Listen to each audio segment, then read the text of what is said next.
আমাদের মগজের জ্ঞান আমি আল্লাহ আমার জ্ঞানের কাছে সামান্যতম একটুখানি ইল্লা কালিলা একটুখানি জ্ঞান তোমাদের দিয়েছি।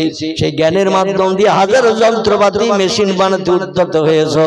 বানানোর মূল কারণ হলো কোরআনের 22 পারার শেষে আল্লাহ একটা সূরা কোট করে দিয়ে দিয়েছেন। সূরাটির নাম হলো সূরাতুল ইয়াসিন। কি নাম বললাম? সূরা ইয়াসিন। তিরমিজি শরীফের হাদিস, নাসাই শরীফের হাদিস।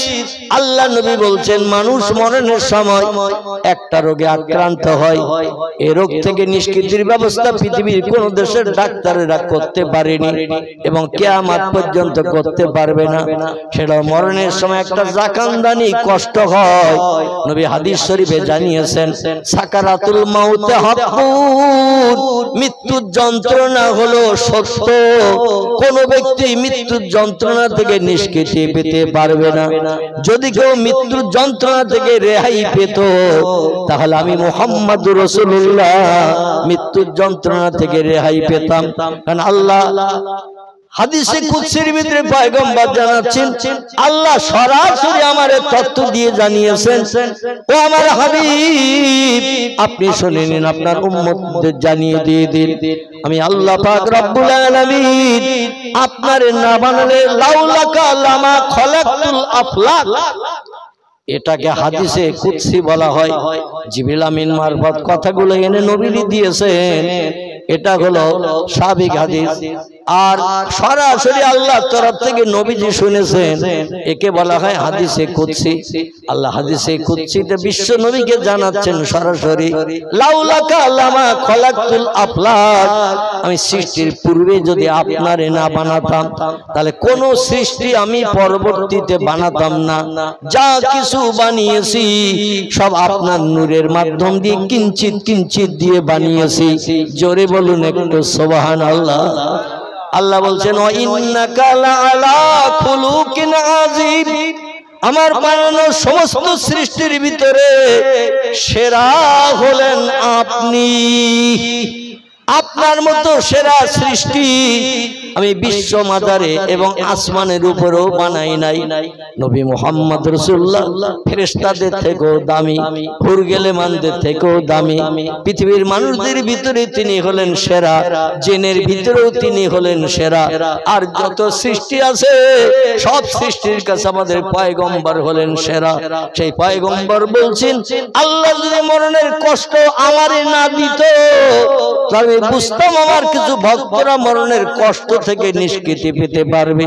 কিন্তু আমি মুহাম্মদ রাসূলুল্লাহ বলছি সাকারাতুল মাউত হাক্কুন, মৃত্যুর যন্ত্রণা হলো সত্য সত্য। আমি মুহাম্মদ রাসূলুল্লাহ পর্যন্ত রেহাই পাই নাই। এইজন্য আমার প্রত্যেক উম্মতের মরণের সময় কষ্ট হবে। এই মরণের কষ্ট হবে, মরণের কষ্ট থেকে কেউ নিষ্কৃতি পেতে পারবে না। সেই নবীজিকে আল্লাহ ডেকে বলছেন ওয়াইন্নাকা লাআলা খুলুকিন আযীম, তবে আপনি শুনে নিন যত সৃষ্টি আমি বানিয়েছি সমস্ত সৃষ্টির ভিতরে আপনাকে সেরার মর্যাদা দিয়ে বানিয়েছি। কিয়ামত পর্যন্ত পৃথিবীর কোন ব্যক্তিত্ব আপনার সমতুল্য হতে পারবে না। যদি বলেন হোয়াট ইজ দ্য ডকুমেন্ট, তার বাস্তব প্রত্যুত্তরকে আমি গোটা 2-3 তথ্য দেব আর কিয়ামত পর্যন্ত সময় দেব। কত পর্যন্ত? কিয়ামত পর্যন্ত সময় দেব। ইজা তুলি শামসে মাগরিবিহা ওয়া গুরুবি শামসে মাশরিকিহা। হাদিস শরীফে আল্লাহ নবী জানিয়েছেন যেদিন পশ্চিম দিক থেকে ভোরবেলা গাছের মাথা দিয়ে ডগমগ করে সূর্যোদয় হবে, ওয়া গুরুবি শামসে মাশরিকিহা, পূর্ব দিকে সূর্য ডুবতে যাবে, সেদিন একটা ছোট্ট দিন বানানো হবে নবীজির কথা মোতাবেক 50 আলফা সানা মিম্মা তাউদ্দুন। জোরে বলুন একটু আল্লাহ। আচ্ছা, কোরআনের কথা সব সত্য না মিথ্যা? সবাই একমত? তাহলে পয়গম্বর মুহাম্মদ রাসূলুল্লাহ জবানি যারা হাদিস শরীফ বলা হয় এগুলো সব মিথ্যা তো নাকি? একটা তো বলেছেন সত্য, কোরআনের কথা সত্য, তাই নবীর জবানি হাদিসগুলো সব মিথ্যা তো নাকি?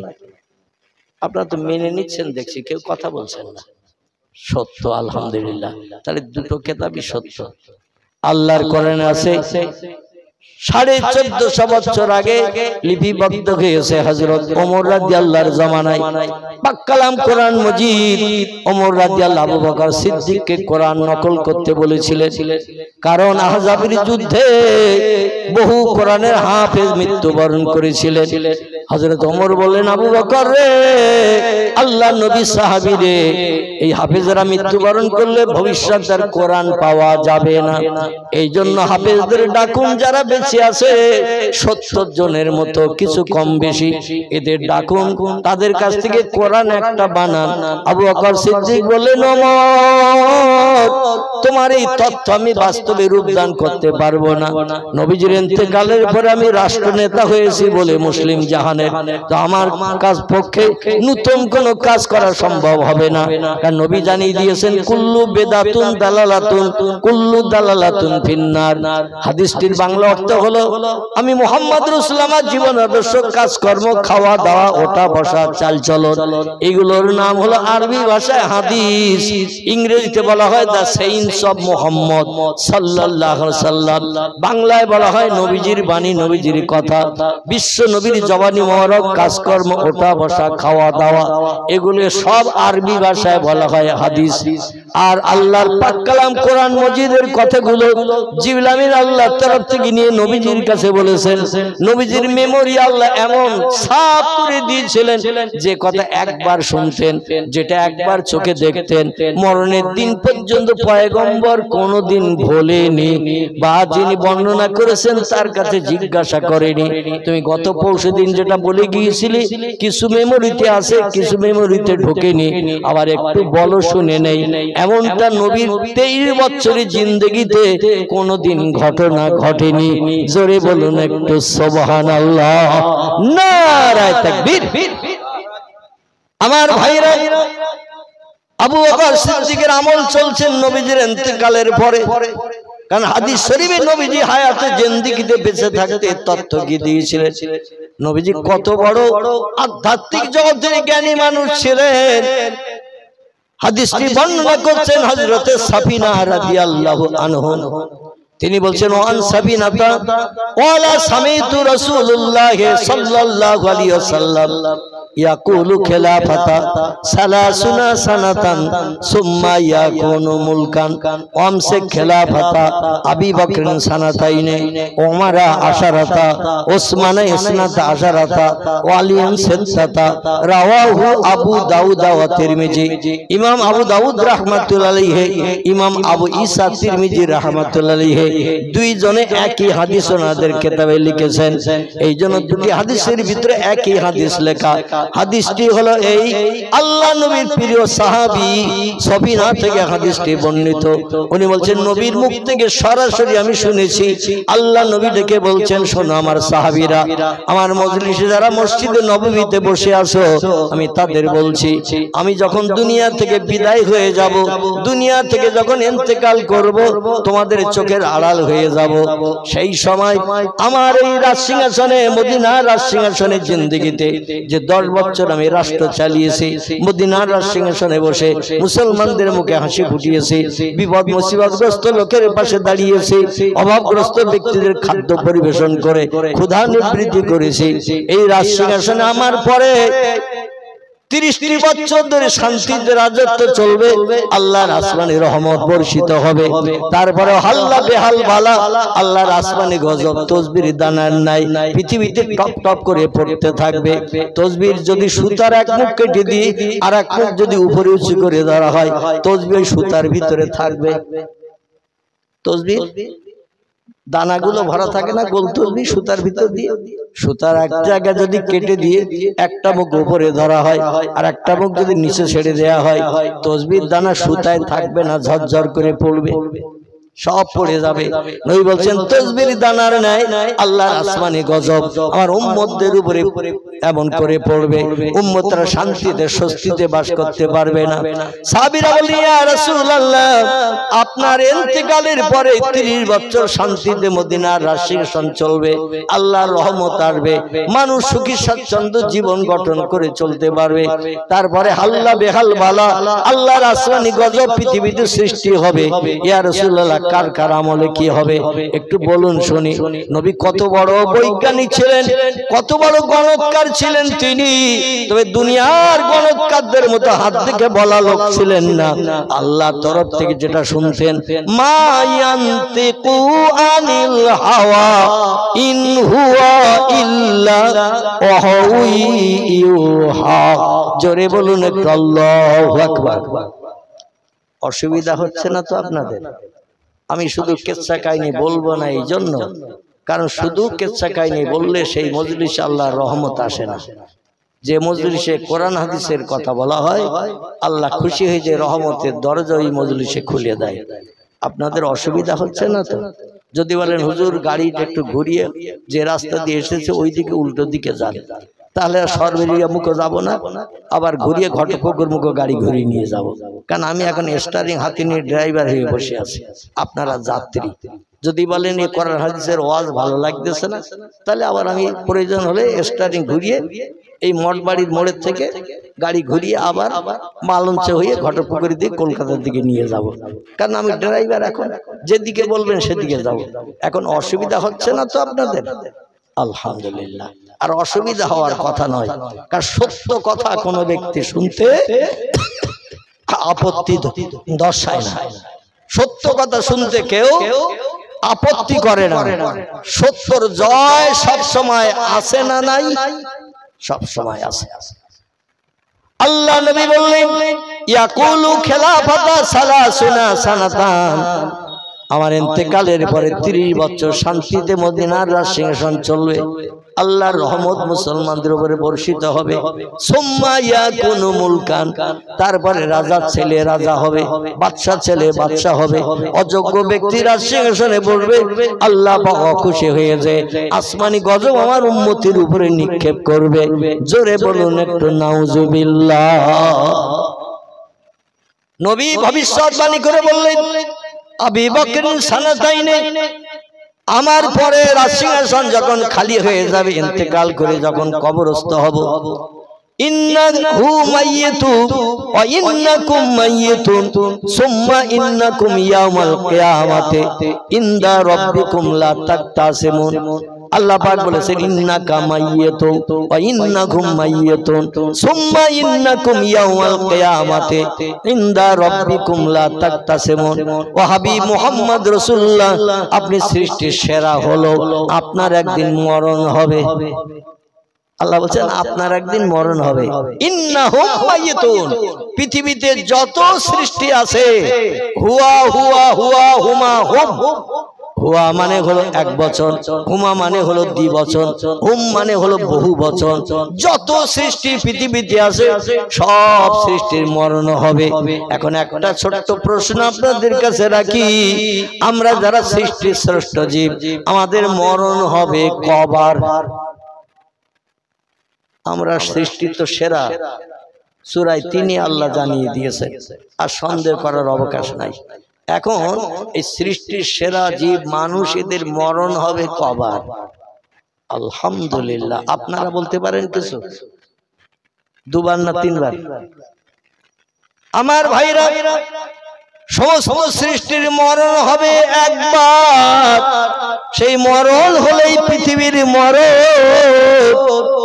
এই পৃথিবীর মরণের পরই আল্লাহ কোরআনে সূরা বাকারায় বলছেন সুম্মা ইহয়িকুম, মরণ বরণ করলে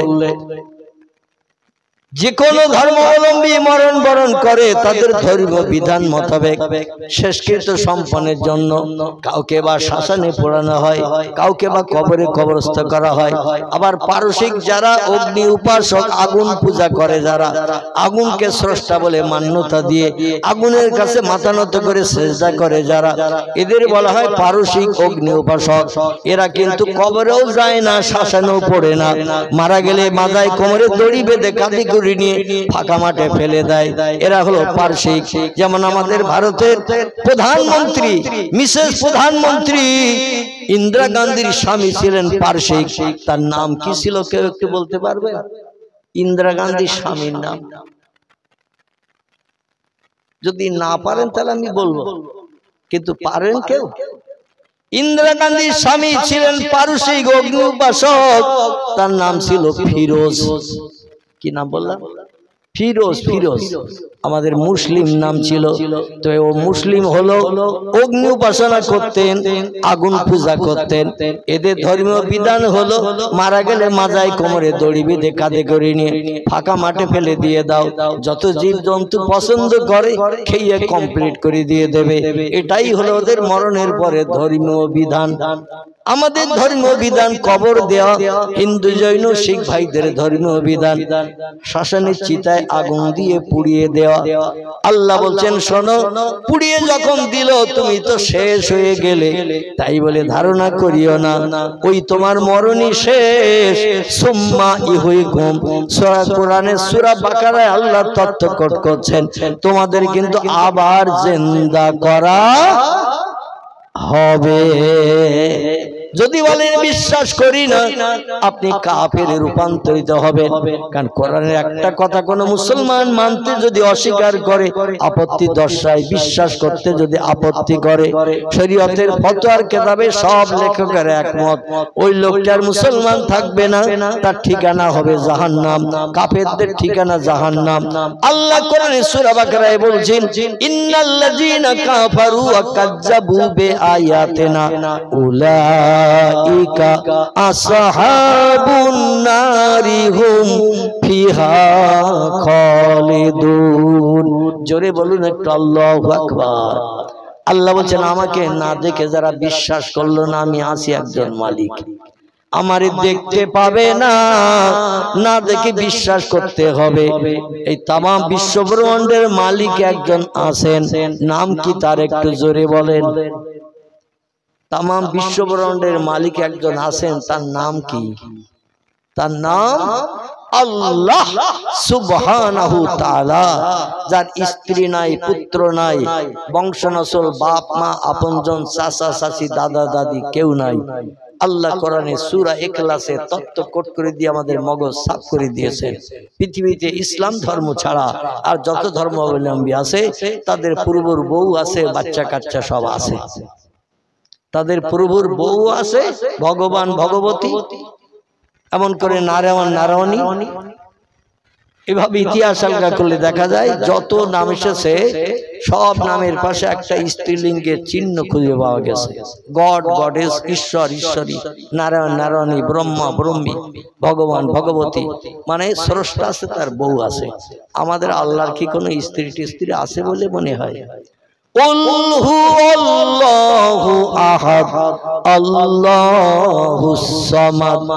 আল্লাহ বলছেন হাবিব আপনার উম্মতদের জানিয়ে দিন আমার আল্লাহ হলেন একক, আল্লাহুস সামাদ। আল্লাহ হলেন মুখাপেক্ষীহীন, কারো সাহায্যের প্রয়োজন কোনদিন করেন না, তিনি একাই অল ইন অল। জোরে বলুন একটু সুবহানাল্লাহ। লাম ইয়ালিদ, তার কোন সন্তানাদি নাই, ওয়ালাম ইউলাদ, আমাদের মতো তিনি কারো পেট থেকে জন্মগ্রহণ করেন নাই। তিনি অতীতে ছিলেন একা, বর্তমানে আছেন একা, ভবিষ্যতেও থাকবেন একা। ওয়ালাম ইয়াকুল লাহু কুফুয়ান আহাদ, সব সৃষ্টির নেতৃত্ব তারই হাতে। জোরে বলুন একটু আমিন। সেই খোদার কসম, এই বিশ্বাসটা যদি আপনি হৃদয়ের ভিতরে পোক্ত করে রাখেন, আপনি হলেন ঈমানদার। একদিন না একদিন আপনার জন্য আল্লাহর জান্নাত হালাল হয়ে যাবে, কোনো সন্দেহ নাই। এই বিশ্বাসটা যদি হৃদয়ে পোক্ত করে আমল করে রেখে দিয়ে দেন। আমার ভাইরা, নবী বললেন আবু বকরের সানাতাইনে, আমার ইন্তেকালের পরে সাহাবীদের ভিতরে সব থেকে ভালো মানুষ হিসাবে বিবেচিত হবেন যিনি, তার নাম হলো আবু কুহাফার বেটা, নাম তার আবু বকর সিদ্দিক। সমস্ত মদিনার সাহাবায়ে কেরাম ঈমানদার মুমিন মুসলমানদের ভিতরে সবথেকে দামি ব্যক্তিত্ব হিসাবে বিবেচিত হবেন যিনি, নাম তার আবু বকর। আল্লাহ নবী হায়াতে জিন্দেগিতে বলেছেন, আমি মুহাম্মদ রাসূলুল্লাহ আমাকে বাদ দিয়ে আমার মুহাব্বতের সাহাবী আমার শ্বশুর মশাই আবু বকরের নেকি সব সৎ কাজগুলো দাড়ি পাল্লার একদিকে যদি চাপানো হয় আর একটা দিক যেটা খালি, দাড়ি পাল্লা দুটি পাল্লা দুই দিকে থাকে না, থাকে না? যে কোনো মালটাল মাপতে গেলে দাড়ি পাল্লায় ওজন করতে গেলে দুই দিকে দুটো পাল্লা থাকে, তো একদিকে বাটকারা আর একদিকে মাল দিয়ে ওজন করা হয়। আল্লাহ নবী বলছেন আবু বকর সিদ্দিকের সৎ কাজ নেকি সবগুলো দাড়ি পাল্লার একদিকে যদি চাপানো হয়, তারপরে হযরতে ওমর, ওসমান, আলী, আব্দুর রহমান বিন আওফ, জুবাইর বিন আওম, সাদ বিন আবি ওয়াক্কাস, হযরতে তালহা, হযরতে সাদ বিন মুআজ, এভাবে আবু উবাইদা বিন জাররাহ দুনিয়ায় বেঁচে থাকতে যারা জান্নাতের সার্টিফিকেট পেয়েছিলেন অতি উচ্চতার আমল করার কারণে। এই বাচ্চারা বাপ চুপ করবা, কোন ব্যক্তি তারে ডেকে বলবে না তুই একটু বেরিয়ে যা, আমি একটু ওখানে ঢুকে স্বস্তি শান্তি পাই, এমনটাও কোনোদিন কেউ তারে বলবে না, বা জান্নাত থেকে বার হতেও হবে না। এই রকম সুখের জান্নাতে আমরা কে কে যেতে চাই? আর একবার একটু হাত তুলে দেখিয়ে দেন। নারায়ে তাকবীর, নারায়ে তাকবীর, আলহামদুলিল্লাহ। হাত নামান। আসুন মহান কোরআনী মজলিস, বিশেষ করে মাদ্রাসার উন্নতি কল্পে এই বাৎসরিক ইসালে সব মজলিস, আমি আল্লাহর পাক কালাম কোরআন মজিদ থেকে কোরআন শরীফ সম্পর্কে কিছু তথ্য পরিবেশন করব। কোরআন শরীফ কেন পড়তে হবে, কোরআন পড়লে কি লাভ হবে, কোরআনের সম্মান মর্যাদা কেন রক্ষা করতে হবে, এ বিষয়ে সংক্ষেপ কিছু আলোচনা আপনাদের কাছে পরিবেশন করব। যারা পয়সা দেওয়ার ভয়ে প্যান্ডেল ছেড়ে বেরিয়ে গেছেন, আমি অনুরোধ রাখছি আবার ভিতরে প্রবেশ করুন। হুজুর না আসা পর্যন্ত আপনাদের পকেটে হাত দিতে আমি বলবো না এবং কেউ বলবে না ইনশাআল্লাহ। আসুন সকলে, যারা রাস্তাঘাটে পথে ঘুরে বেড়াচ্ছেন, বাদাম ভাজা, ফুললি, পেজি, পাপড় কিংবা ফুচকার দোকানের আশেপাশে ঘুরে বেড়াচ্ছেন, অনুরোধ রাখছি আপনারা মজলিসের সৌন্দর্য রক্ষার্থে বসে পড়ুন। আল্লাহর আসমানি অবরিত রহমত আল্লাহ আমাদের জন্য বর্ষণ করবেন, সকলে বলি আমিন। আলহামদুলিল্লাহ, আলহামদুলিল্লাহিল্লাযী হাদানা লিহাযা ওয়া মা কুন্না লাউলা আন হাদানাল্লাহ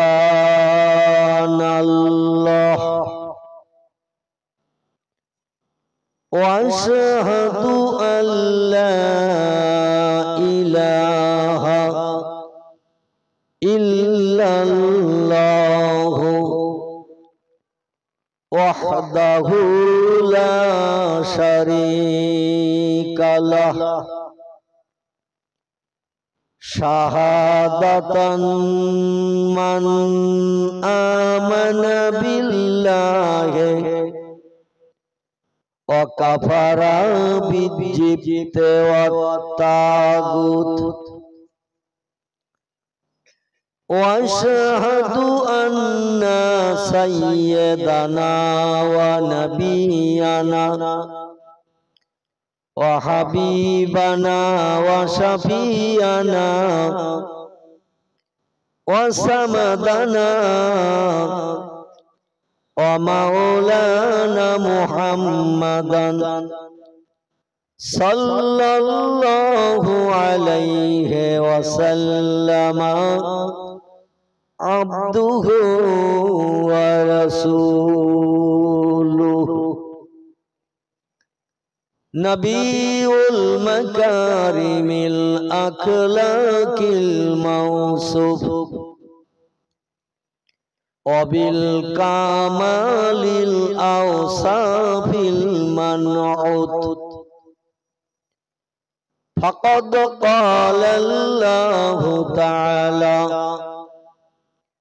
ফি কালামিহিল মাজিদ ওয়াফিল ফুরকানিহিল হামিদ আউযু বিল্লাহি মিনাশ শাইতানির রাজিম বিসমিল্লাহির রাহমানির রাহিম ইন্নাহু লাকুরআনুন কারীমুন ফি কিতাবিম মাকনুন লা ইয়ামাসসুহু ইল্লাল মুতাহহারুন তানজিলুম মির রাব্বিল আলামিন। সকলে প্রাণ খুলে গলা ছেড়ে উচ্চ আওয়াজে বলুন আল্লাহু আকবার। হয়নি, আমি চাচ্ছিলাম রাত ৮টার মতো আওয়াজ আপনাদের কণ্ঠ থেকে বার হোক, কিন্তু আপনারা যে আওয়াজ দিয়েছেন আমার মনে হচ্ছে এখন ভোর ৪টের আওয়াজ, মানে ঘুম থেকে ঠেলে উঠেছেন এইরকম একটা আওয়াজ। সুন্দর পরিবেশে প্যান্ডেল ভিতরে বসে আছেন, হাওয়া ঠান্ডা কিছুই নাই, আর মানুষ কাছাকাছি গায়ে গায়ে বসে থাকলে একটু গরম হয় না? হয় না? কি হয় না? হয় না? মানুষের একটা গরম আছে। বক্তা বক্তৃতা করলে গা গরম হয়, আর শ্রোতারা বসে বসে যদি শোনে হিমালয় পাহাড়ের মতো হয়ে যাবেন ভাই। ঠিক বললাম না ভুল বললাম? শ্রোতা যদি বসে বসে শোনে দেখবেন এদের অবস্থা হিমালয় পাহাড় মার্কা হবে। হিমালয় পাহাড় ঠান্ডা না গরম? হিমালয় পাহাড় ঠান্ডা, বরফের পাহাড়। ভারতের উত্তরে নেপাল ভুটানের দেশে আছে এই পাহাড়টি, যার নাম বলা হয়েছে হিমালয়। পাহাড় থেকে ৪ কিলোমিটার দূরে খালি গায়ে দাঁড়িয়ে থাকলে তার জন্য বাঁশ কাটতে হবে, কবরের মাটি খুঁড়তে হবে। মানে কি অবস্থা বুঝতে পারছেন তো? বরফের ঠান্ডায় আড়ষ্ট হয়ে মারা যাবে। আমি চাই না এই অজ্ঞানের প্রারম্ভে আপনারা চুপ করে বসে বসে ওয়াজ শুনতে শুনতে হিমালয় পাহাড় মার্কা হয়ে যান, আর বাড়িতে টেলিফোন হোক, আপনার স্বামী আপনার বাবা দুনিয়া থেকে বিদায় হয়েছেন ঠান্ডা বরফের কারণে। আমি অধমটা চাই না। এজন্য আমি কিছু কথা বলবো, আপনারা মাঝে মাঝে আমার কথার প্রত্যুত্তর দিয়ে একটু আল্লাহু আকবার, সুবহানাল্লাহ, আলহামদুলিল্লাহ এই তাসবিহ একটু পাঠ করবেন, তাহলে আল্লাহ খুশি হবে এবং দেহ গরম থাকবে। শীতকালীন ভাব মোটেই বোঝা যাবে না। রাজি আছেন তো সকলে? আর যদি বলেন যে সৃষ্টি জগতে শ্রেষ্ঠ হয়ে যতদিন বাঁচবো আল্লাহর নাম নেব না, তাহলে ইবলিস শয়তানের ভাইরা ভাই হতে আর অসুবিধা হবে? আল্লাহর নাম নেব না, আল্লাহর নামের আওয়াজ জবান দিয়ে তুলবো না, তাহলে ইবলিস শয়তানের ভাইরা ভাই হতে অসুবিধা হবে? হবে না। আমরা কেউ চাই ইবলিস শয়তানের ভাইরা ভাই হয়ে চির জাহান্নামী হয়ে যায়? কথা বলেন একটু। আমরা কেউ চাই না। এই জন্য আরেকটা বার আল্লাহর বাণী আমি কোরআন পাকের সূরা ওয়াকিয়া থেকে ছোট্ট ছোট্ট গোটা কয়েক আয়াত আপনাদের কাছে রেখেছি। এই যে কোরআনের আয়াতগুলো রেখেছি ছোট্ট ছোট্ট গোটা কয়েক আয়াত, এই কথাগুলো সব কার কথা? আল্লাহু আকবার। আচ্ছা, কে কে ইতিকাফের নিয়ত করে বসে আছেন একটু হাত তুলে দেখান তো দেখি। এতেকাপের নিয়ত, এতেকাপ বোঝেন তো নাকি? হ্যাঁ বোঝেন? কি মাসে হয় এতেকাপ? কি মাসে করতে হয়? আল্লাহু আকবার। একটু জোরে বলবেন, আমি আবার একটু কান কালা মতো ভাব হয়ে আছে। একটু জোরে না বললে আমার কান পর্যন্ত আওয়াজ আসবে না, আর আওয়াজ না আসলে আমি উত্তর দিতে পারবো না। আমি আপনাদের সঙ্গে একটু কথা কথোপকথন করে সীমিত কিছু সময় বিরক্ত করে চলে যাব। কম বেশি আপনারা জানেন আমি দীর্ঘ 4 বছর কঠিন রোগে আক্রান্ত থেকে ঘরের ভিতরে আবদ্ধ ছিলাম। লক্ষ লক্ষ আপনাদের মতো আমার ভক্ত মোহাব্বতের মানুষদের খাস দোয়ার বরকতে চোখের পানির কারণে আল্লাহ কবরে যাত্রীকে এখন চেয়ারে বসিয়েছেন। আমার বাঁচার কোনো উপায় ছিল না। 3.5 বছর একটানা কলকাতায়, বসিরহাট থেকে কলকাতায় যেতে হয়েছে একদিন বাদ একদিন ডায়ালিসিস করতে। আমার 2টো কিডনি ড্যামেজ, কোনো কিডনিতে কাজ করতো না। এই জন্য একদিন বাদ একদিন আমাকে যেতে হয়েছে কলকাতায় 3.5 বছর ডায়ালিসিস করতে। বাড়ি থেকে বেরিয়ে বাড়ি ফিরতে 9.5 ঘন্টার মতো সময় লাগতো। 4 ঘন্টা শুধু বেডে শুয়ে থাকতে হতো। রক্ত বার করে নিয়ে মেশিনে শোধন করে আবার দেহে ঢুকিয়ে দেয়া হতো, পানিগুলো বার করে দেয়া হতো। 3.5 লিটার 4 লিটার 4 লিটার 200 পর্যন্ত পানি একদিন বাদ একদিন আমার দেহ থেকে বিজ্ঞানী পরিকল্পনায় মেশিনের মাধ্যম দিয়ে বার করে দিয়েছে। 4 লিটার 200 পর্যন্ত, তার উপরে আর বার হয়নি। 3 লিটার 3.5 লিটার অটোমেটিক বার হতো। 3.5 বছর ডায়ালিসিসের পরে কলকাতা আরএন টেগোর হসপিটাল, মুকুন্দপুর জায়গাটির নাম গড়িয়ার কাছাকাছি, দেবী শেঠির হসপিটাল, আমেরিকান মানুষ। টোটাল কলকাতার ভিতরে সব থেকে বড় বেসরকারি হসপিটালের নাম আরএন টেগোর। এর বাংলা নাম হলো রবীন্দ্রনাথ ঠাকুর হসপিটাল। এই হসপিটালে গত 2024 সালের 18 তারিখ জানুয়ারি অপারেশনের পরে 6 মাস ঘরের ভিতরে আবদ্ধ ছিলাম। তারপরে আস্তে আস্তে একটু বাইরে বেরিয়েছি। আমার পেশাবের জায়গা আলাদা, পায়খানার জায়গা আলাদা, খাওয়ার ঘটি বাটি থালা সব আলাদা, কেউ তাতে কিছু করতে পারত না। ডাক্তারের নির্দেশ মেনে চলতে হয়েছে 4 বছর।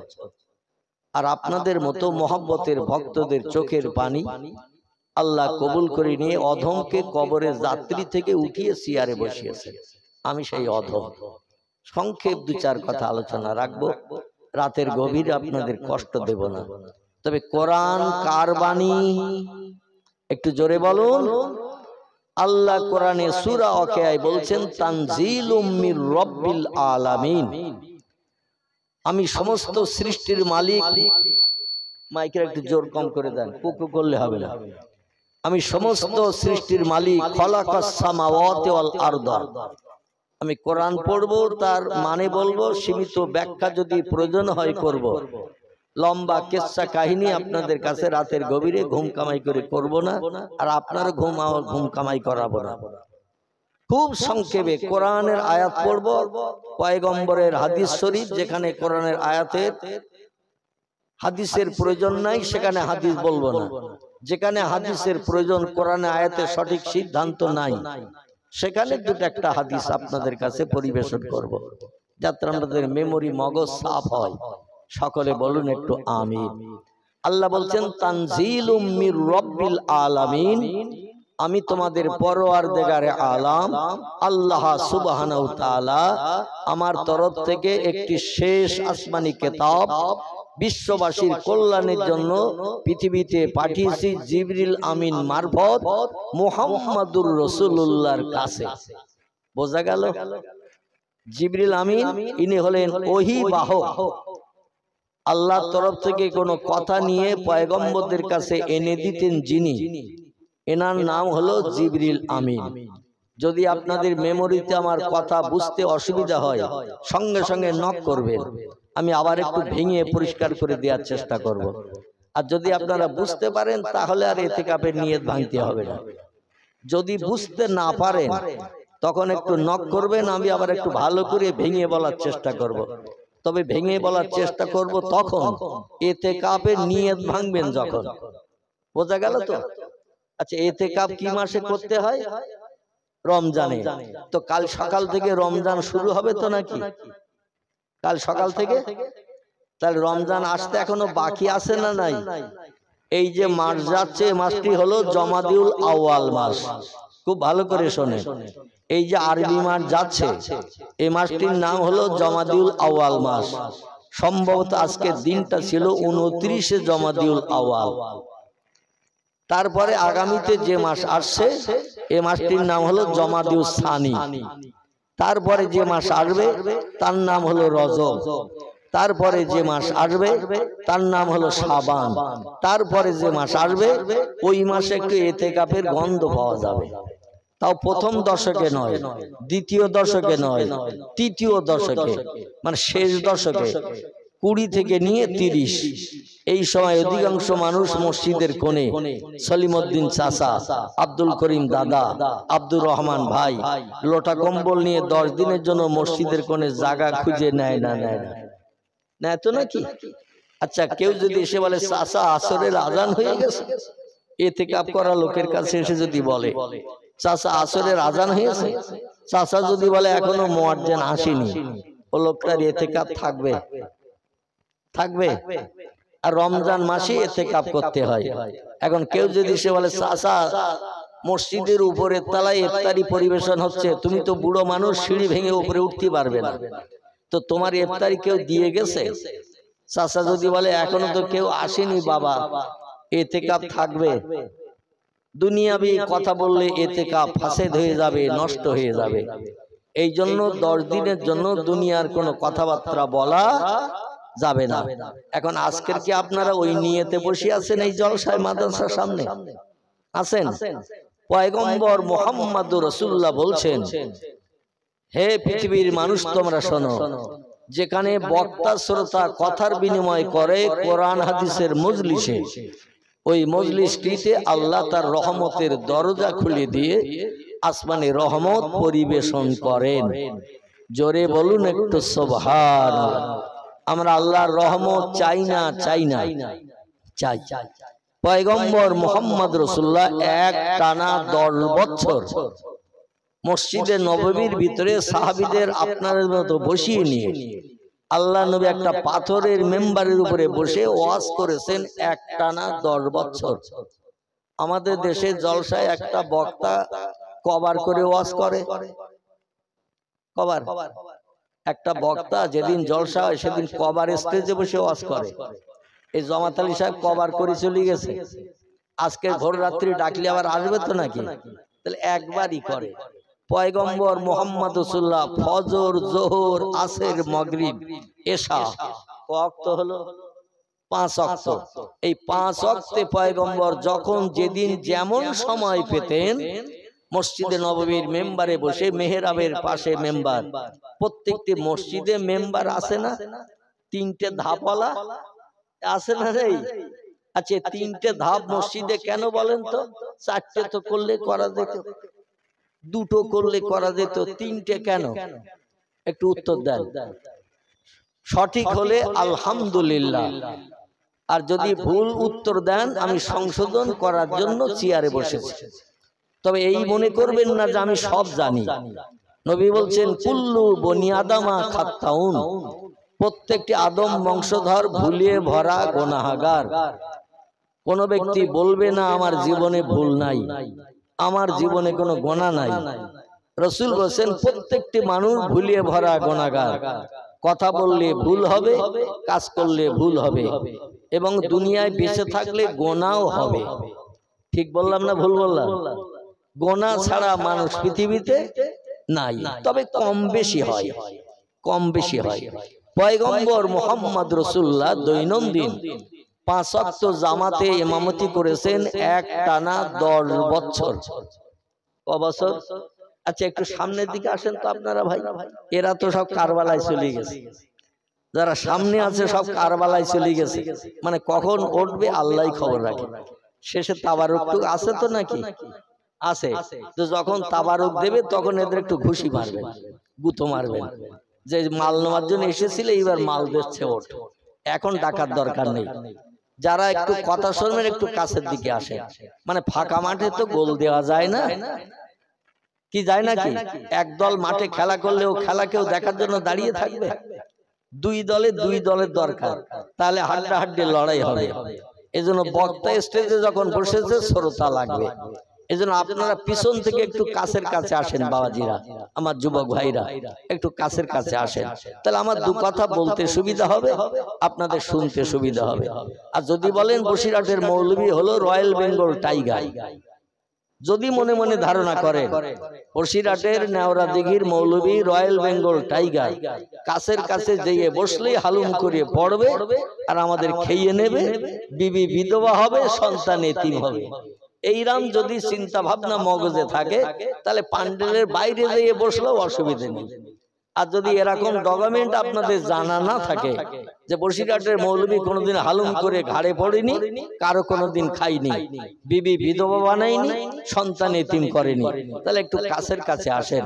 পয়গম্বর মুহাম্মদ রাসূলুল্লাহ তিরমিজি শরীফের হাদিসে জানাচ্ছেন, শরীয়তের বিজ্ঞ পণ্ডিত, কোরআন হাদিসের বিজ্ঞ পণ্ডিত আলেমদের যত কাছাকাছি যেয়ে বসা যাবে দিন শরীয়তের আলোচনা শোনার জন্য, আল্লাহ খুশিতে বাগবাগ হয়ে তাদের সারা জীবনের সগীরা গুনাহগুলো মাফ করে বেগুনা মাসুম বানিয়ে দেবেন। একটু জোরে বলুন নারায়ে তাকবীর। তাহলে আলেমদের কাছাকাছি যে বসে কোরআন হাদিসের আলোচনা শোনা লাভ না লস? আর এখানে যদি একটা চারকোনা বাক্স বসানো হতো, এখানে টুল দিয়ে টেবিল দিয়ে চারকোনা বাক্স, বোঝেন তো, টেলিভিশন যার ভিতর দিয়ে ন্যাংটা নারী পুরুষ বিভিন্ন নাচ ড্যান্স হারমোনিয়াম তবলার বিভিন্ন আওয়াজ শুনতে পাওয়া যায়, একে ইংরেজিতে বলা হয় টেলিভিশন, ছোট নামে আমরা বলি টিভি, বলি না? টিভি না টিভি, টিতে টেলি আর ভিতে ভিশন। এই টেলিভিশন যন্ত্র বিজ্ঞানীরা বানিয়েছে, যারাই বানিয়েছে তারাই বলেছে টেলিভিশনে যত কাছাকাছি যেয়ে পর্দার দিকে তাকিয়ে দেখবে তত তাড়াতাড়ি অকালে তোমাদের চোখ নষ্ট হবে। দূরে বসে দেখলে অতটা চোখের সঙ্গে পাওয়ারের অ্যাডজাস্ট হবে না, চোখ তাড়াতাড়ি নষ্ট হবে না, কিন্তু টেলিভিশনের কাছে বসলেই চোখ অকালে শেষ হয়ে যাবে। টেলিভিশনের সামনে বসলে লস, পিছনে বসলে লস নেই, কিন্তু কোরআন হাদিসের মজলিসে সামনে বসলে লাভ, পিছনে বসলে লস। বোঝা যাচ্ছে তো নাকি? অতএব আল্লাহ পাক আপনাদের সকলকে আসমানে রহমত প্রাপ্ত হওয়ার জন্য আলেম ওলামাদের কাছাকাছি বসার তৌফিক দান করুন, সকলে বলুন আমিন। তবে শরীয়তের ফতোয়ার কিতাবে একটা ফতোয়া এসেছে, ফতোয়ায়ে হেদায়াত নামক একটি ফতোয়ার কিতাব, ফতোয়ার কিতাবের নাম ফতোয়ায়ে দুররে মুহতার, ফতোয়ার কিতাবের নাম ফতোয়ায়ে কাজী খান, ফতোয়ার কিতাবের নাম ফতোয়ায়ে মুহিত, ফতোয়ার কিতাবের নাম ফতোয়ায়ে জামে সগীর, ফতোয়ার কিতাবের নাম ফতোয়ায়ে শামী, ফতোয়ার কিতাবের নাম ফতোয়ায়ে মারাকিউল ফালা। বিখ্যাত বিখ্যাত ফতোয়ার কিতাবে লেখকেরা একমত হয়ে লিখেছেন ইহনাতুল উলামায়ে কুফরুন। শব্দটা এই, আবার বলি, ইহনাতুল উলামায়ে কুফরুন। কোরআন হাদিসের বিজ্ঞ পণ্ডিতেরা যদি কোনো সদুপদেশের কথা বলে আর মুসলমানেরা ওই সদুপদেশের ভালো কথাটা যদি কান ঝাড়া মারে, মানে ভালো কথা বললো মুসলমানেরা শুনলো না, মানলো না, ফতোয়ার কিতাবে সব লেখকেরা একমত হয়ে লিখেছেন ওই লোকটা কাফের হিসাবে বিবেচিত হলো। আমি বলছি না, কিন্তু সব ফতোয়ার কিতাবে লেখকেরা একমত হয়ে বলছেন কোরআন হাদিসের বিজ্ঞ পণ্ডিত আলেমেরা যদি সদুপদেশের কথা বলে, ভালো কথা বলে, আর সেটা যদি কোনো মুসলমান মানতে অস্বীকার করে, আপত্তি দর্শায়, যদি কান ঝাড়া মারে, বাদ দাও তো, মৌলবীর কথা বলতে হয় তাই বলেছে, আমরা আমাদের সিদ্ধান্ত মোতাবেক চলবো, মৌলবীর সব কথায় কান দেব না, সেই খোদার কসম সব ফতোয়াবিদরা একমত হয়ে বলেছেন ওই লোকটি কাফির হিসাবে বিবেচিত হলো। আচ্ছা, যে লোকটি কাফির হিসাবে বিবেচিত হয় কোরআন হাদিসের মাপকাঠিতে, কোরআন হাদিসের ফতোয়ার মাধ্যম দিয়ে, এ লোকটার ঠিকানা পরবর্তীতে কোথায় হবে? আল্লাহু আকবার। এখন ইতিকাফে নিয়ত ভাঙেননি আপনারা? একটু আওয়াজ এসেছে পাশ থেকে, বাম পাশ থেকে। সে লোকটির ঠিকানা হবে জাহান্নাম। কারণ কোরআন মানবে না, পয়গম্বরের জবানে হাদিস মানবে না, এই লোকটি কাফির হিসাবে বিবেচিত হবে। আর কাফেরের ঠিকানা হলো জাহান্নাম, আল্লাহ এটা কোরআনে সূরা বাকারায় তথ্য কোট করেছেন। যদি বলেন হোয়াট ইজ দ্য ডকুমেন্ট, তাহলে তথ্যটা পরিবেশন করে আবার আমি বক্তৃতার গোড়ার দিকে চলে যাব। আপনাদের বুঝতে অসুবিধা হলে একটু নক করবেন, একটু ঠোঁট নাড়বেন, আমার কান পর্যন্ত আওয়াজ পাঠাবেন, তাহলে আবার একটু বুঝিয়ে দেওয়ার চেষ্টা করব ইনশাআল্লাহ। রাজি আছেন তো সকলে? আলহামদুলিল্লাহ। আমি কিন্তু এখনো বক্তৃতা শুরু করতে পারিনি, মানে এখন একটু ট্রাক্টর দিচ্ছি। কি দিচ্ছি বললাম? ট্রাক্টর বোঝেন তো? এই ট্রাক্টরে কি করে? ট্রাক্টরে জমি চষে, জমি চষে, ট্রাক্টরে জমি চষে। আমি একটু এখন ট্রাক্টর দিয়ে জমি চষে নিচ্ছি। তার কারণ হলো ঘাস বাগানে দানা ছড়ালে ও দানায় চারা হবে বলে মনে হয়। ঘাস বাগানে, জঙ্গলে সরিষার দানা, মুসুরির দানা, পাটের দানা যদি জঙ্গলে ঘাস বাগানে ছড়ানো হয় ও দানাগুলো চারা হবে বলে মনে হয়। আচ্ছা, ওই জমিটা চষে নিয়ে ঘাস মেরে যদি জমিন বার করে সরিষার দানা, মুসুরির দানা, পাটের দানা যদি ছড়ানো হয়, একটাও দানা চারা হতে মিট যাবে বলে মনে হয়। এই জন্য আমি একটু ট্রাক্টর দিয়ে নিচ্ছি 2-5 মিনিট। ইনশাআল্লাহ একটু ধৈর্য ধরেন, জমি পরিষ্কার করে দানা ছড়িয়ে দেব। দিয়ে কিন্তু আমি আর আপনাদের এই জমির চারা কেমন হলো, কেমন বড় হলো, পোকা লাগলো কিনা, চারা ভালো হলো না খারাপ হলো, আমি কিন্তু আর দেখতে আসবো না। ফসল কাটা পর্যন্ত দায়িত্ব ওই মঠ বাড়ির লোকের। কখন তেল দিতে হবে, পাউডার দিতে হবে, সেচন দিতে হবে, সার দিতে হবে, দায়িত্ব আপনাদের। আমি শুধু দানা ছড়িয়ে দিয়ে চারা বার করে দিয়ে চলে যাব। বাকি কাজগুলো আপনাদের করতে হবে। তেল, সার, পাউডার যদি আপনারা ঠিক মতো সেচন দেন, গাছ তাড়াতাড়ি বড় হবে না? হবে না? আর গাছের ধর্ম হলো বড় হয়ে গেলে, প্রাপ্তবয়স্ক হয়ে গেলেই দেখবেন ওতে ফল হবে। ঠিক বললাম না ভুল বললাম? ফল হবে। এই ফল কেটে নিয়ে সব ঘরে বসে বসে আনন্দ ফুর্তি করে নাচবেন আর খাবেন জান্নাতের ভিতরে। তখন আর বাজার করতে যেতে হবে না, উনানে যে রান্না করতে হবে না। শুধু মনে মনে ধারণা করবেন আল্লাহ আপনার এই পরিশ্রম করা ফসল আপনার জন্য সামনে জান্নাতি হুর গেলেমানদের দিয়ে, শুধু তাই নয় 70টা করে স্ত্রী হবে এক একটা যুবকের। তিরমিজি শরীফের হাদিস। এক একটা যুবকের পরিবেশনের জন্য, সেবা করার জন্য আল্লাহ পাক 70টা করে যুবতী স্ত্রী বানিয়ে দেবেন। দুনিয়ায় একটা যুবকের কটা বউ রাখা শরীয়তের বিধান আছে? শরীয়তে জায়েজ আছে কটা বউ রাখা?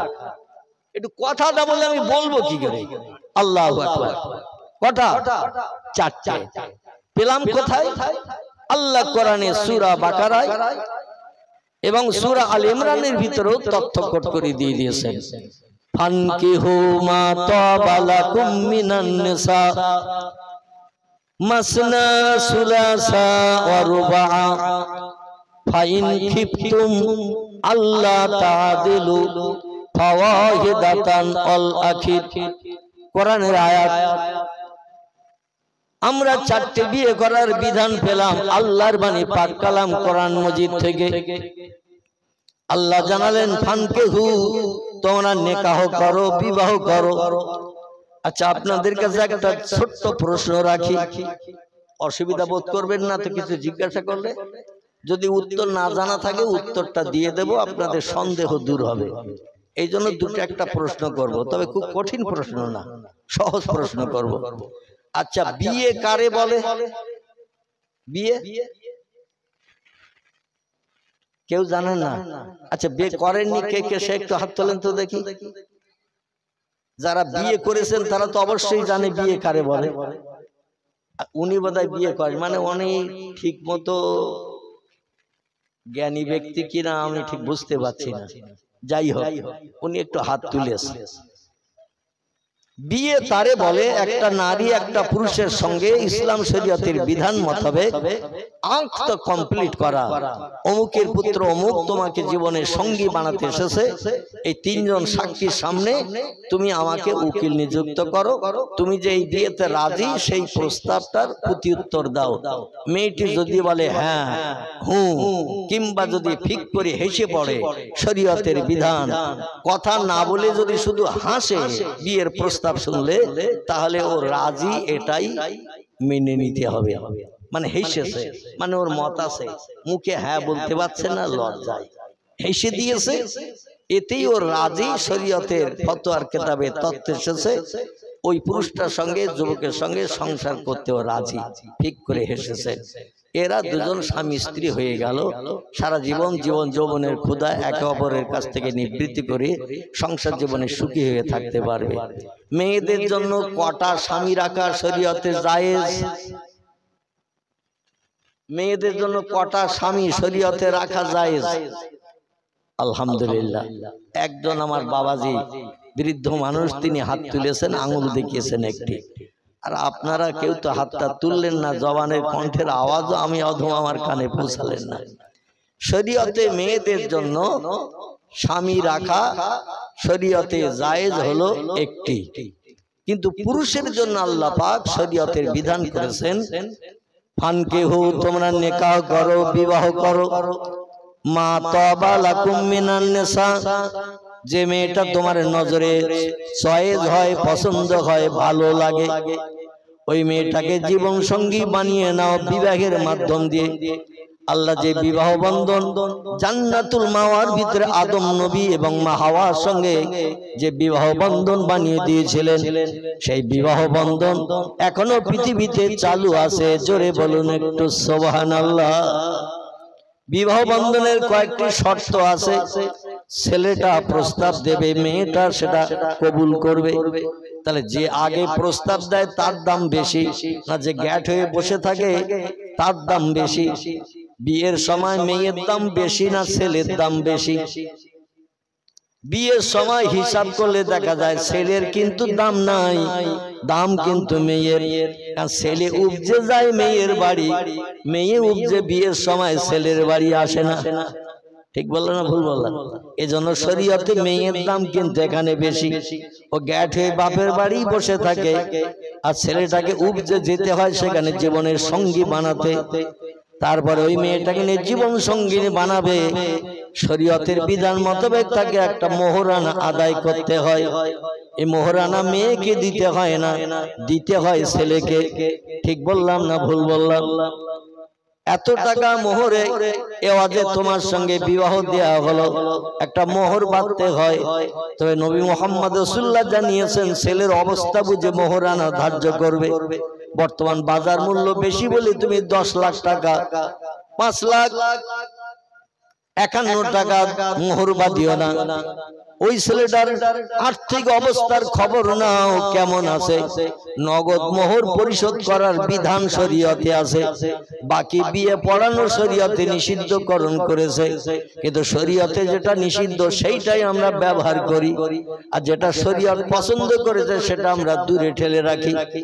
অধিকাংশ ব্যক্তি স্ত্রীকে বিয়ে করে বাড়ি এনেছে মোহর ধার্য করে, কিন্তু শরীয়তের বিধান হলো স্ত্রীকে ব্যবহার করার আগে মোহর পরিশোধ করতে হবে।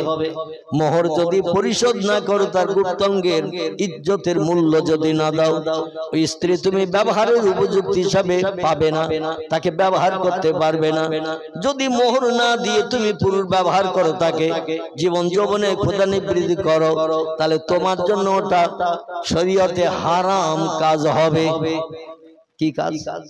হারাম কাজ হবে, জেনার তোহমতের মতো কাজ হবে, এবং যা বাচ্চা হবে বাচ্চা হারামজাদা হওয়া আবশ্যক হবে। ও বাচ্চার শরীয়ত বৈধ বাচ্চা হবে না, মোহরানা শোধ করতে হবে।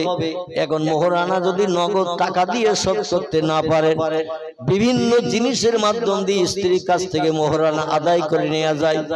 100 বাদাম ভাজা দেওয়াও যায়, একটা পানের খিলি দিয়ে স্ত্রীর কাছ থেকে মোহরানা আদায় করা যায়, 1 প্যাকেট বিস্কুট দেওয়া যায়। তবে মোহরানার দামটা ধার্য করে বলতে হবে। এই পানটার দাম আমার মোহরানায় 5,01,100 টাকা কি 51 টাকা ধার্য করেছিল। পানটার এই দাম যদি তুমি আমার কাছ থেকে কিনে নাও, তাহলে আমি তো স্ত্রী হিসাবে গণ্য করে আমার পাশে শোয়ার জায়গা দেব, অন্যথায় তোমার জায়গা আলাদা, আমার জায়গা আলাদা। নারী বড় সুখের ঘর ভাবতে আসে পুরুষের ঘরে, এই জন্য তারা এইরকম বিপদে যখন পড়ে জানে আমার সারা জীবনের সঙ্গী হবে। ও 5,01,151 টাকাও মাঝে মাঝে একটা পান কিনে নেয়। দেখবেন যে কোনো জিনিস খরিদ করে নাই, ও তখন বলে আমি ঋণগ্রস্ত আছি তোমার কাছে, ওই পানটার মাধ্যম দিয়ে আমি মোহরানা ঋণটা পরিশোধ করে নিলাম। জোরে বলুন সুবহানাল্লাহ। স্ত্রীকে ব্যবহার করলে শরীয়তে অবৈধ হবে না। ওই স্বামী স্ত্রী মিলনে যত সন্তান হবে, এটা আব্দুল কাদের জিলানীর মতো সন্তান হওয়া অসম্ভব নয়, খাজা মঈনুদ্দিন চিশতির মতো সন্তান হয় কোন রকম অসম্ভব নয়। পিরানি পিরিদাস থেকে মহিউদ্দিন আব্দুল কাদের জিলানী, ইরাকের বাগদাদের জমিনের বিশ্ববিখ্যাত তামাম ওলিদের সেরা ওলি যিনি, তার মতো মানুষ হতে অসুবিধা হবে না। ফুরফুরার পীর আবু বকর সিদ্দিক আল কুরাইশির মতো মানুষ হতে কোনো অসুবিধা হবে না। কিন্তু মোহর আদায় না করে যদি স্ত্রীরা ব্যবহার করেন, স্ত্রী যদি সন্তান সম্ভব হয়, ও সন্তান কিন্তু হারামজাদা হবে। বাপেরে বাপ বলবে না, মারে মা বলবে না, মাঝে মাঝে বলবে ইংরেজি ভাষায় get out of the room. বাপ বলে তোরে মাধ্যমিক ফার্স্ট ডিভিশনে পাস করিয়েছি, 3টে প্রাইভেট মাস্টার রেখে ইংরেজির পোকা হয়ে গেছিস তুই, তুই পানি চাস না, বলিস ওয়াটার দাও। বিভিন্ন ভাষায় তুই ইংরেজিতে কথা বলিস, ইংরেজির পোকা হয়ে গেছিস। আমারে তুই আঙুল লম্বা করে কি বলিস আমি বুঝি না। ছেলে বলে get out of the room. বাপ বলে আমি চাষিবাসী মানুষ, ইংরেজি ভালো বুঝি না, বল ইংরেজির বাংলা অর্থ কি। ছেলে তখন বলছে এই ঘর থেকে বেরিয়ে যাও, এই ঘরে তোমার আর থাকার জায়গা নাই। আমি স্টেজে আসার সময় একজন বাবাজির কাছে শুনছিলাম, সম্ভবত 4-5টি তার ছেলে, এই 4-5টি ছেলের ভিতরে ছোট ছেলেটা তার বিরুদ্ধে কেস করে দিয়েছে। অবশ্য বাড়িতে নাই, খবরে শুনলাম, সত্য মিথ্যা আপনারাই জানেন। এলাকার মানুষ বর্তমানে বাপের নামে কেস করেছে জায়গা জমি আত্মসাৎ করার জন্য। পিতা যত সময় বেঁচে থাকবে সম্পত্তি তার, ছেলেদের নামে মেয়েদের নামে লিখে দিল। সে যদি বলে আমার মরণ পর্যন্ত আমারই দায়িত্বে থাকবে, মরে গেলে তোরা ভাগ বাটোয়ারা করে নিবি। বাপের উপরে কথা বলার অধিকার কোন সন্তানের নাই। আজকে বিভিন্ন দূর রাজ্য থেকে বা দূর এমন করে জায়গায় থেকে বাবার সঙ্গে অশান্তি করছে, জায়গা জমি সব আমারে ছেড়ে দিতে হবে, দিতে হবে। নাউজুবিল্লাহি মিন জালিক। আল্লাহ কোরআনে তত্ত্বকোট করলেন 4 পারায়, বিসমিল্লাহির রহমানির রহিম, ওয়াবুদুল্লাহা ওয়ালা তুশরিকু বিহি শাইয়্যা ওয়াবিল ওয়ালিদাইনি ইহসানা। জোরে বলুন একটু আল্লাহু আকবার, আর একটু জোরে বলুন। আল্লাহ কোরআনে 4 পারায় তত্ত্বকোট করে দিলেন, ও সৃষ্টির শ্রেষ্ঠ জীব মানুষ, যত সৃষ্টি আমি পৃথিবীতে পাঠিয়েছি দুনিয়ার সৌন্দর্য শ্রীবৃদ্ধির জন্য, দুনিয়ার দৃশ্য দেখে তোমাদের মনোরঞ্জন করার জন্য। তাই পৃথিবীতে আমি 18,000 মখলুক সৃষ্টি পাঠিয়েছি, যাতে দুনিয়ার মোহমায় তোমরা পরিব্যাপ্ত হয়ে যাও, দুনিয়ার মোহে তোমরা পতিত হও, দুনিয়া তোমরা ছাড়তে না চাও। এরকম সুন্দর সৌন্দর্য মণ্ডিত করার জন্য আমি 18,000 সৃষ্টি পৃথিবীতে পাঠিয়েছি। তফসিরে রুহুল বায়ান, তফসিরে মাওজেহুল কোরআন, তফসিরে বায়ানুল কোরআন, তফসিরে বাইজাবি, তফসিরে কাশফ, তফসিরে বিজালালুল কোরআন, তফসিরে মারিফুল কোরআন, এমন করে তফসিরে ইবনে কাসির, যত তফসিরের কিতাব আছে কোরআনের তফসিরের কিতাব, অধিকাংশ তফসিরের কিতাবে লেখকেরা একমত হয়ে লিখেছেন আল্লাহ পাক দুনিয়ার সৌন্দর্য শ্রীবৃদ্ধির জন্য 18,000 মখলুক সৃষ্টি পৃথিবীতে পাঠিয়েছিলেন। আর এই টোটাল সৃষ্টির ভিতরে সেরা সৃষ্টি কারা? একটু কথা বলতে হবে। টোটাল সৃষ্টির ভিতরে সেরা সৃষ্টি কারা? আল্লাহ বলেন চিন্তা করতে হবে না, আমার কোরআনকে যদি একটু ফলো করো, আরবি ভাষার কোরআনের মানে মাত্র একটু জানার যদি চেষ্টা করো, সব প্রশ্নের উত্তর আমার কোরআন থেকে পেয়ে যাবে। ফালা আলাইকা, আর কোন জিনিসের প্রয়োজন তোমাদের হবে না। মা ফাতাকা মিনহু, আমার কোরআন তোমাদের জন্য এনাফ, যথেষ্ট। কোন বিজ্ঞানের কাছে যেতে হবে না, দার্শনিকের কাছে যেতে হবে না, ইঞ্জিনিয়ারের কাছে যেতে হবে না, ডাক্তারের কাছে যেতে হবে না, মাস্টারের কাছে যেতে হবে না, ভূতত্ত্ববিদের কাছে যেতে হবে না, ঐতিহাসিকের কাছে যেতে হবে না, মৌলবীদের কাছে যেতে হবে না, থানার ওসির কাছে যেতে হবে না, প্রধানের কাছে যেতে হবে না, মেম্বারের কাছে যেতে হবে না, পাড়ার মোড়লের কাছে যাওয়ার দরকার হবে না। আমার কোরআন তোমাদের জন্য যথেষ্ট। জোরে বলুন একটু সুবহানাল্লাহ, নারায়ে তাকবীর। সেই কোরআনে আল্লাহ তত্ত্ব কোট করে দিলেন 18,000 সৃষ্টি মখলুক যা পৃথিবীতে পাঠিয়েছে, কারা শ্রেষ্ঠ যাচাই করতে গেলে তোমাদের লম্বা সময় দিতে হবে। কার গায়ে শক্তি ক্ষমতা বেশি, কার বুদ্ধি বেশি, তার কার জ্ঞান বেশি, কে খেতে পারে বেশি, কে বেশি দিন হায়াতে বেঁচে থাকে, এই রকম নিয়ে তোমাদের রিসার্চ করতে সময় লাগবে, হয়তো বুড়ো বয়স পর্যন্ত। আমি আল্লাহ অত সময় দিয়ে তোমাদের মগজ ঘামাতে বলি না। ও মানুষ তোমরা শোনো, আমার কোরআন পাকের শেষের দিকে একটা সূরা কোট করে দিয়েছি।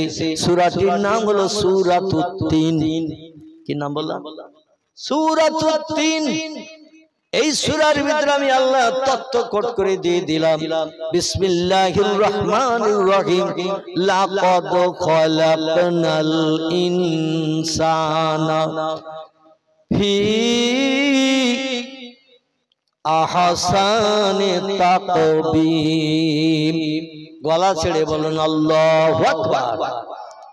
আল্লাহ পাক বলছেন, যত সৃষ্টি চোখে দেখতে পাও, যত সৃষ্টি চোখে দেখতে পাও না, সব সৃষ্টির ভিতরে আমি সেরা করে বানিয়েছি ইনসান জাতিকে। আরবিতে আল্লাহ বলছেন ইনসান, ইংরেজি নাম হলো এর হলো ম্যান, বাংলায় থেকে বলা হয় মানুষ। আল্লাহ বলছেন মানুষ জাতিকে সমস্ত সৃষ্টির ভিতরে সেরা করে বানিয়েছি। আচ্ছা, এবার আপনাদের কাছে জিজ্ঞাসাবাদ করি, মানুষের গায়ে শক্তি ক্ষমতা বেশি না বাঘের গায়ে শক্তি ক্ষমতা বেশি? মানুষের গায়ে শক্তি ক্ষমতা বেশি না সিংহর গায়ে শক্তি ক্ষমতা বেশি? মানুষের গায়ে শক্তি ক্ষমতা বেশি না হাতির গায়ে শক্তি ক্ষমতা বেশি? আমার ভাইরা, পাখির ভিতরে একটা ছোট্ট পাখি আছে, নাম তার বাবুই পাখি। এই বাবুই পাখি দেখবেন নিজেরাই বাসা বানায় তাল গাছের পাতায়, খেজুর গাছের পাতায়।